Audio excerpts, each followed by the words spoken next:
1월 13일 금요일입니다. 오늘은 요한복음 1장 19절부터 마지막 51절까지 말씀입니다. 세상 죄를 지고 가는 하나님의 어린 양이라는 제목입니다. 세상 죄를 지고 가는 하나님의 어린 양.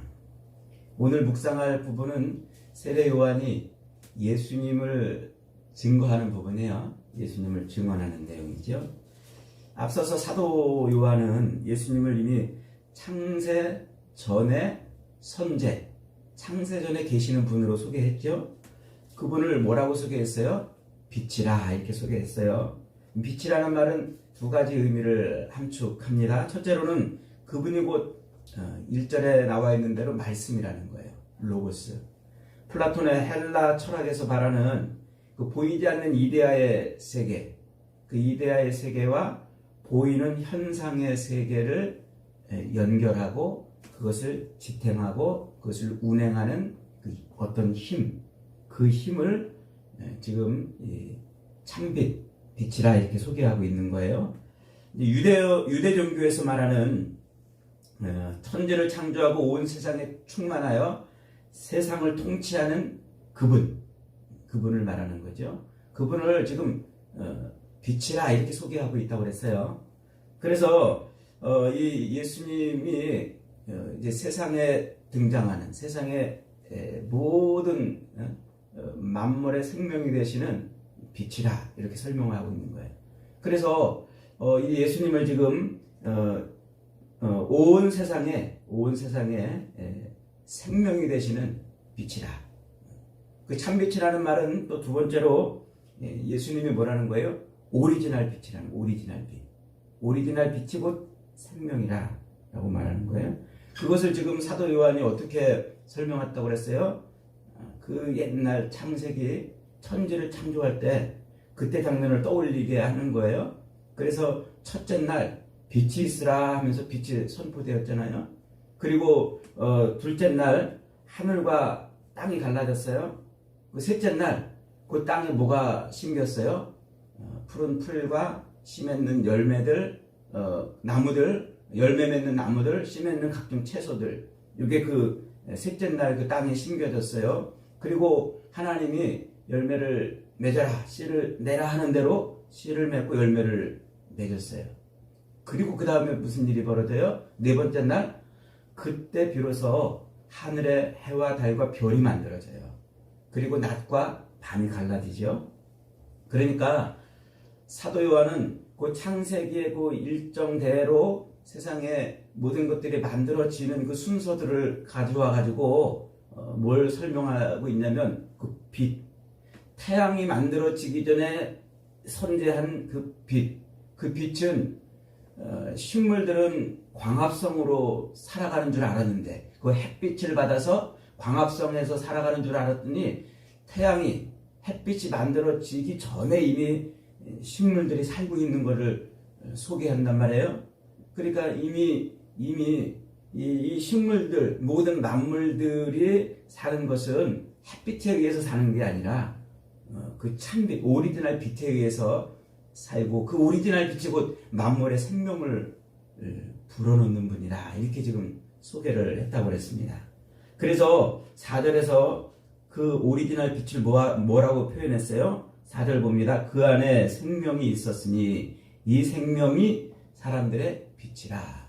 그러니까 그 예수 그리스도를 선재하신 참 빛이요 그 빛은 곧 사람들에게 생명을 주는 그런 빛이라 이렇게 말하고 있는 거죠. 사도 요한은 그렇게 모든 만물의 생명이며 사람들의 빛, 사람들의 생명이요 빛이신 그분을 온 세상에 증거하러 온 사람이 있다 이렇게 지금 소개하고 있어요. 그러면서 누구를 소개합니까? 6절에 봅니다.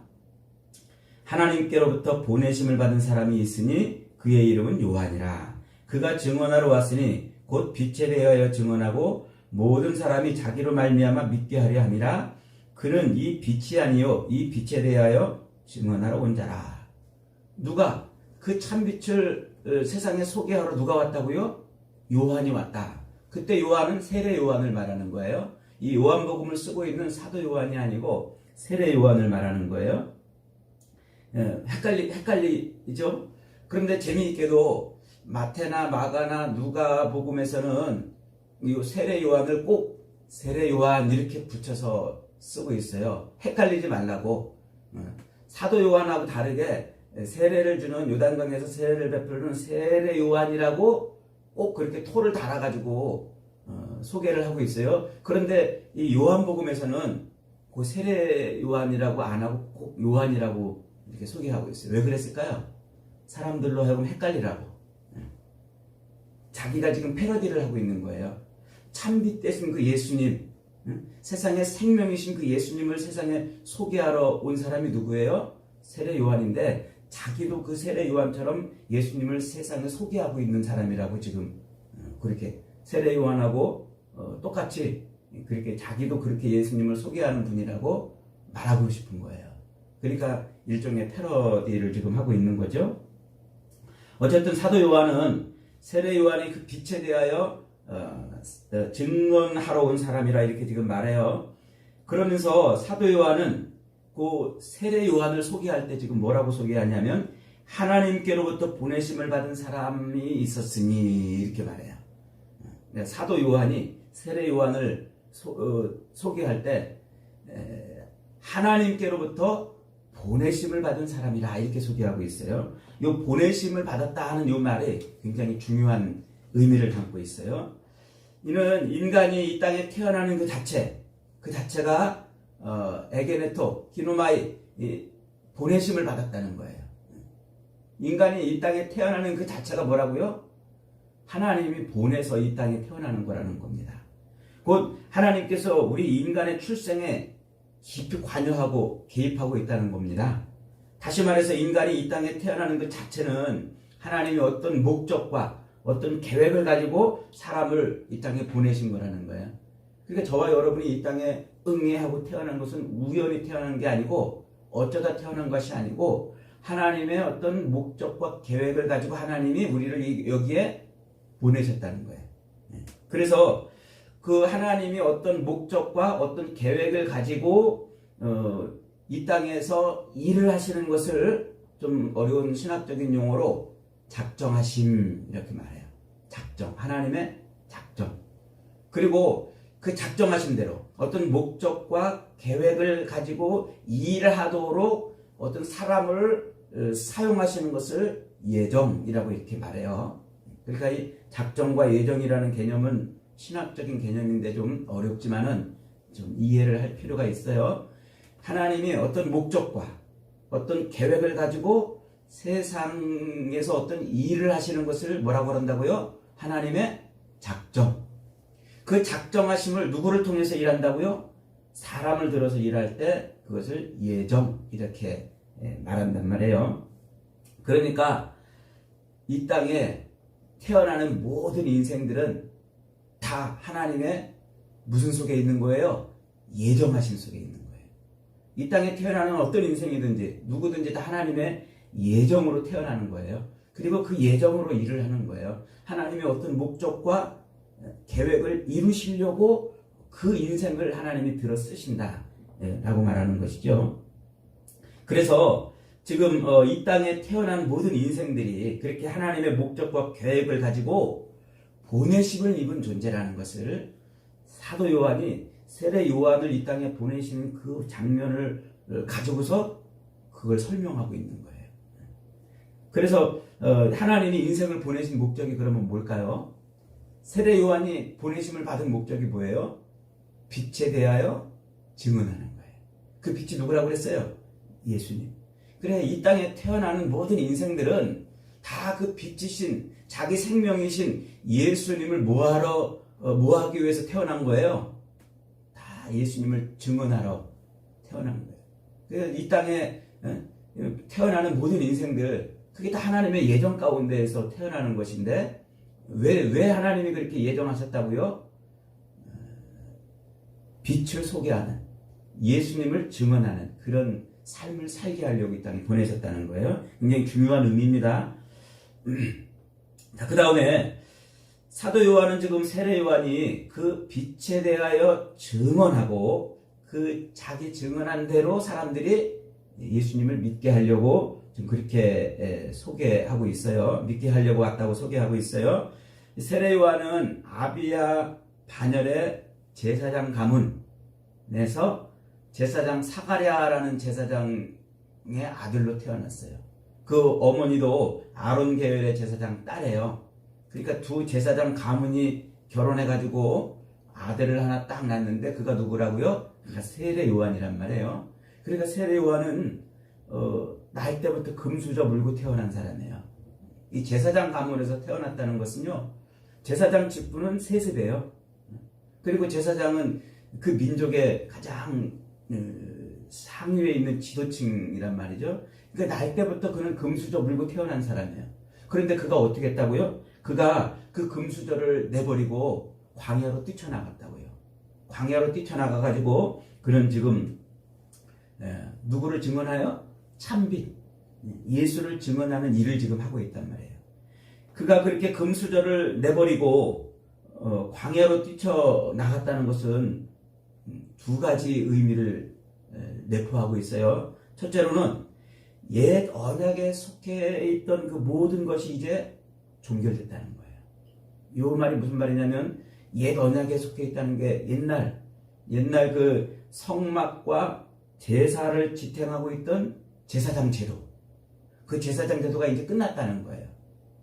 자기가 제사장으로 태어났는데 그 제사장 신분을 벗어버리고 광야로 뛰쳐나가서 예수를 소개한다는 것은 이제 그 성막과 제사로 예표되던 그 구약의 시대를 지탱하고 있던 그 모든 역사가 이제 종결됐다는 것을 의미해요.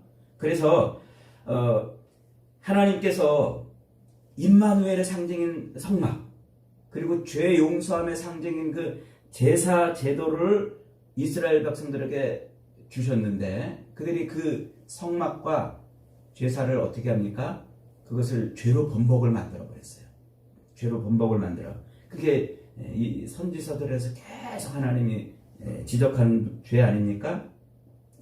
그래서 그 성막과 제사로 예표되는 그 옛 언약의 삶을 누가 죄로 번복을 만들게 한 거예요? 그 제사장들이 번복을 만든 거예요. 그래서 그 더러운 제사장의 옷을 벗어버리고 광야로 뛰쳐나가 누구를? 예수를 증거하는 삶을 산다는 것은 이제 그 제사장으로 표현되는 옛 언약이 종결됐다는 것을 지금 말하는 거예요. 그 다음에 이제 두 번째, 그가 어디로 나갔어요? 광야로 나갔단 말이에요. 광야는 하나님의 나라와 그리스도에게만 집중해야 되는 그런 곳이에요. 광야는 하나님의 나라와 성막에만 집중하던 그런 곳이잖아요. 옛날 출애굽한 이스라엘 백성들이 그 광야에서 40년 생활을 해요. 그 광야에서 40년 생활할 때 뭘 중심으로 항상 생활했어요? 성막을 중심으로 생활했어요. 그래서 늘 저 불기둥과 구름 기둥으로 떠올라 있는 저 성막이 어디로 옮겨지면은 거기를 따라가지고 옮겨가서 천막을 찍고, 또 거기 멈추면은 거기 가가지고 또 천막을 치고, 이렇게 늘 성막에 집중하는 삶을 살았어요. 그리고 그 삶 자체가 뭐냐면 하나님의 통치하심, 하나님 나라 안에 있는 삶이에요. 그러니까 오로지 하나님만 바라보고 하나님의 은혜로만 사는 곳, 그것이 광야란 말이에요. 지금 이 제사장 옷을 벗어버리고 광야로 뛰쳐나갔다는 것은 옛날 그 옛 언약으로 하나님이 주시던 그 모든 은혜가 이제 종결이 되어 있고 오로지 하나님만 바라보는 삶을 사는 곳으로 나갔다는 거예요. 그래서 이제 그 하나님의 은혜를 바라보며 사는 삶의 핵심은 뭐냐면 예수를 증거하는 거. 예수를. 그래서 오늘 우리가 우리의 인생을 지금 뭐라고 성경은 은유로 표현하냐면, 우리 인생 지금 응애하고 태어나서 죽을 때까지 그 인생을 광야 같은 인생이라 이렇게 말해요. 그래서 우리 인생 자체가 광야로 메타포 되는 거예요. 그런데 이 광야라는 메타포가 뭐예요? 결국은 이 땅에서 하나님의 은혜만 바라보고 사는 그런 삶이라는 거예요. 그래서 이 광야 같은 삶은 무엇을 먹을까, 무엇을 마실까, 무엇을 입을까 때문에 전전긍긍하고 애가 달아 사는 삶이 아니에요. 왜? 그 광야에서는 하늘에 만나가 내렸어요. 40년 동안 그 광야 생활을 했는데 옷도 헤어지지 않고 신발도 닳지 않고 살았던 삶이에요. 그러니까 오로지 누구에게만 집중하고 오로지 하나님께만 집중하고 하나님의 은혜로만 살았던 광야. 지금 세례 요한이 이 성막과 제사로 대표되는 옛 언약의 시대가 종결되었고 광야로 나갔다는 것은 이제 그 은혜의 시대, 오직 그리스도만 바라보고 사는 그런 삶이 시작이 되었다. 지금 그렇게 말하고 있는 겁니다. 굉장히 중요한 할 말은 엄청나게 많은데 이렇게 간단히 정리합니다. 꼭 이해를 해야 돼요. 지금 우리 인생이 뭐라고요? 광야란 말이에요. 그리고 우리 인생은 지금 하나님의 은혜 안에만 있는 거예요. 그러니까 그 삶은 무엇을 먹을까, 무엇을 마실까, 무엇을 입을까, 전전긍긍 애가 달아 사는 삶이 아니고 오직 뭐만 하는 거예요? 그리스도만 증거하는 삶을 사는 그런 삶을 살아야 된다는 거죠. 자신 있습니까, 여러분? 그렇게 살고 있나요, 지금 우리가? 우리는 지금 말씀을 배워도 삶은 늘 거꾸로 살고 있는 거예요. 자, 그렇게 지금 세례 요한이 광야로 뛰쳐나가서 거기에서 예수 그리스도 참 빛을 지금 소개하고 있는데 마태복음 3장에 가면은요, 마태는 세례 요한을 이렇게 설명하고 있어요. 3장 3절에 보면 그는 선지자 이사야를 통하여 말씀하신 자라. 일러스되 광야에 외치는 자의 소리가 있어 이르되 너희는 주의 길을 준비하라. 그가 오실 길을 곧게 하라 하였느니라. 그러니까 이 마태는 세례 요한을 뭐라고 소개하냐면 그가 이미 이사야 시대부터 예수님이 태어나시기 전, 세례 요한이 태어나기 700년 전부터 이미 그를 예표해 놓고 그가 이 땅에 올 것이라고 그렇게 소개를 했다는 말이에요. 매일 묵상 마태복음 3장 부분을 좀 더 읽어보시기 바랍니다. 자, 그리고 이제 누가복음 1장으로 가면 누가는 이 세례 요한을 어떻게 설명하냐면 누가복음 1장 76절, 77절입니다.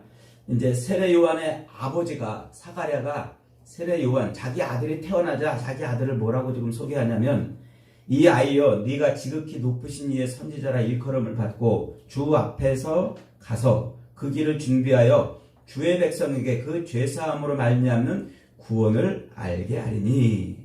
그러니까 이 아버지 사가랴가 자기 아들을 낳고 그 자기 아들 세례 요한을 쳐다보고 뭐라고 지금 말해주고 있냐면 그가 선지자의 길을 걸을 것이다 이렇게 예언을 해요. 그 예언대로 지금 세례 요한이 선지자의 길로 들어선 겁니다. 그러자 예수님께서는 이 세례 요한을 어떻게 설명하고 있을까요? 마태복음 11장 12절로 13절에 가면 이렇게 설명하고 있어요. 세례 요한이 때부터 지금까지 천국은 침노를 당하나니 침노하는 자는 빼앗느니라. 이 모든 선지자와 율법이 예언한 것은 요한까지니. 그러니까 세례 요한으로부터 천국이 쫙 열린다고 말하고 있어요. 그리고 그 세례 요한은 모든 선지자와 율법이 예언한 것을 종결하는 사람이라는 거예요. 예수님이 지금 세례 요한을 그렇게 설명하고 있는 거예요. 자, 그러면서 누가복음 16장 16절에 가면 예수님이 또 세례 요한에 대해서 이렇게 덧붙입니다. 16장 16절 율법과 선지자는 요한의 때까지요. 그 후부터는 하나님 나라의 복음이 전파되어 사람마다 그리로 침입하느니라. 그러니까 율법과 선지자는 누구 때까지? 요한 때까지. 율법과 선지자가 뭐예요? 그게 구약 성경을 통칭하는 말이에요. 그러니까 모든 구약 성경은 어디 가서 딱 이제 종결된다는 거예요. 세례 요한에게서 종결이 된다는 거예요. 모든 이 구약, 그래서 구약 시대에 예표되어 있던 모든 예언들과 이것들이 다 어디 와서 딱 종결을 하냐면 세례 요한에게서 딱 종결이 돼서 세례 요한으로부터 하나님 나라 복음이 선포된다. 지금 그런 말을 하는 거예요. 자, 이 율법과 선지자로 대표되는 구약 성경, 이 구약 성경이 기록되어 있는 구약의 시대, 그 구약의 시대에는 이 땅에 오실 메시아를 적극적으로 소개하던 때예요. 그래서 구약에 나타난 모든 상징들과 이런 것들은 다 누구를 예표하냐면 오실 메시아 그리스도를 예표하는 거예요. 그래서 율법과 선지자 즉 구약 성경은 모두 다 예수 그리스도에게 집중이 되어 있어요.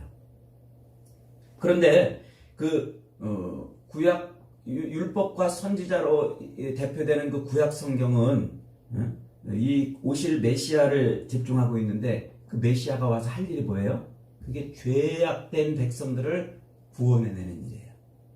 죄악 가운데서 죽어가고 있는 그 백성들을 구원해내는 일이에요. 그런데 메시아가 그렇게 죄 가운데에서 허덕이고 죽어가고 있는 그 자기 백성을 구원하는 방법이 뭐예요? 그게 어린 양이에요. 어린 양. 어린 양으로 죽는 것. 그것이 구약 성경에서 이 메시아를 소개하면서 그 메시아가 할 일이 바로 어린 양으로 자기 백성을 위해서 대신 죽어줄 것이다. 이게 구약이 전부 예표하고 있는 핵심 메시지입니다. 그런데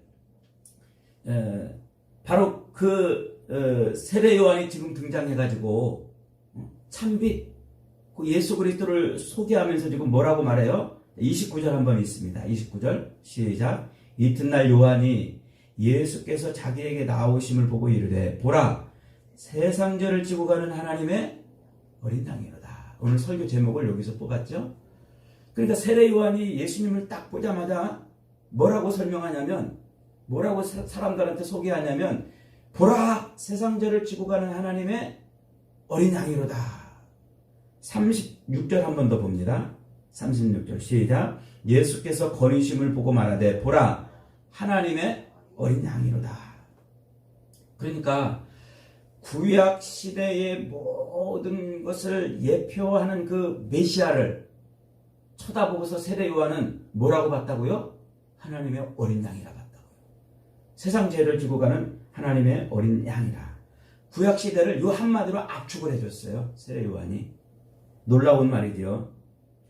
하나님께서 사탄의 꾀에 빠져가지고 죄에 빠진 인간들을 하나님의 완전한 통치 아래 있는 하나님 나라 백성으로 만들기 위해서 아브라함을 선택해요. 그래서 아브라함을 75세에 불어서 그를 선택해가지고 그를 통하여 하나님 나라의 모형인 한 나라를 이루게 해주셔요. 그래서 하나님께서 이 땅에 세워지는 하나님 나라 모형으로서의 그 나라는 인간들이 뭐 권력을 쥐고 이렇게 저렇게 막 싸우다가 만들어진 나라가 아니라는 것을 하나님이 직접 만드셨다는 것을 보이시려고 아브라함의 생식 기능을 다 끝낸 상태에서 이삭을 주세요. 아브라함의 생식 기능이 끊어졌잖아요. 사라도 경수가 끊어졌잖아요. 그런데 그 생식 기능과 경수가 끊어져 있는데 100세에 이삭을 줘요. 아들을 줘요. 그러니까 그것은 그 이삭을 통해서 이루실 이스라엘 민족, 그 민족이 인간의 어떤 방법이나 인간의 수단이나 이렇게 저렇게 어떻게 해가지고 세워진 나라가 아니라는 거예요. 영원한 하나님 나라를 예표하는 그 이스라엘이라는 나라는 하나님이 그렇게 작정하고 모으신 거라는 말이에요. 그래서 그 이삭을 하나님이 이제 아브라함에게 주시고 그리고 어떻게 하세요? 그 아브라함에게 이삭을 뭐 하라고 그러세요? 나에게 바치라. 나에게 바치라. 그래서 아브라함이 하나님께 바치라는 그 말씀대로 순종하여 이삭을 하나님께 바치려고 그러죠. 그래서 자기 종들과 이삭을 데리고서 저 사흘길을 걸어서 모리아 산으로 갑니다. 산 중턱쯤 갔을 때 종들한테 야 니네들 여기서 좀 기다려. 그러더니 이삭의 등 위에 그 번제로 태울 나무를 등짐을 짊어지게 하고 산 정상으로 올라갑니다. 올라가는데 이삭이 물어요. 아버지 번제할 나무는 지금 제가 짊어지고 가는데 번제할 어린 양은 어디 있습니까? 이렇게 물어요. 그러니까 아브라함이 이제 그 아들의 질문에 뭐라고 대답하냐면 창세기 22장 8절입니다. 아브라함이 이르되 아들아 번제할 어린 양은 하나님이 자기를 위하여 준비하시리라. 이삭한테 걱정하지 마, 하나님이 준비하실 것이니까. 실제로는 누가 죽어야 되는데, 이삭이 죽어야 되는데 아브라함은 그 말을 숨기고 그냥 안심시키려고 그랬는지 가서 그냥 올라가자고 하면서 하나님이 자기를 위해서 준비하시리라 이렇게 말을 해요. 그게 위대한 신앙 고백인 거예요. 어마어마한 하나님의 그 일하심을 고백한, 자기도 모르게 고백을 해버린 거예요. 그렇게 해서 아브라함이 이제 이삭을 결박해서 산꼭대기에 올라가서 이삭을 잡아 죽이려고 하는 순간 하나님이 막아섭니다. 그러시면 이제 알았다. 이제 네가 나를 더 사랑하는 줄 알았다. 그러시면서 그의 눈을 확 열어주세요. 그때 그가 뭐를 봐요? 숯불 속에 걸려있는 순양을 한 마리 봐요. 그리고 이삭 대신에 순양을 거기서 번제를 드려요. 그리고서는 아브라함이 뭐라고 말합니까? 아브라함이 14절, 창세기 22장 14절에 아브라함이 그 땅 이름을 여호와 이레라 하였으므로 오늘날까지 사람들이 이르기를 여호와의 산에서 준비되리라 하더라. 이삭을 번제 드리려고 했던 그곳에서 하나님이 준비하신 어린 양을 번제로 드리고서 그 산 이름을, 그 땅 이름을 아브라함이 뭐라고 불렀다고요? 여호와 이레, 하나님이 준비하시리라 이렇게 불렀어요. 그랬더니 사람들이 뭐라고 했냐면 여호와의 산에서 준비되리라, 이 알쏭달쏭한 노래를 부르기 시작한 거예요. 사람들의 입에서 입으로. 그 아브라함 이후의 시대에 태어나는 모든 사람들이 입에서 입으로 여호와의 산에서 준비되리라, 이 알지도 못하는 알쏭달쏭한 말을, 노래를 해온 것이죠. 그 후 하나님은 그 이삭의 축복을 통해서 하나님의 장자권을 얻은 그 야곱을 통해서 이스라엘의 12지파를 만들어줘요. 그리고 이스라엘 12지파를 하나님이 애굽의 품속에 넣어가지고 인구를 뻥튀기 시키잖아요.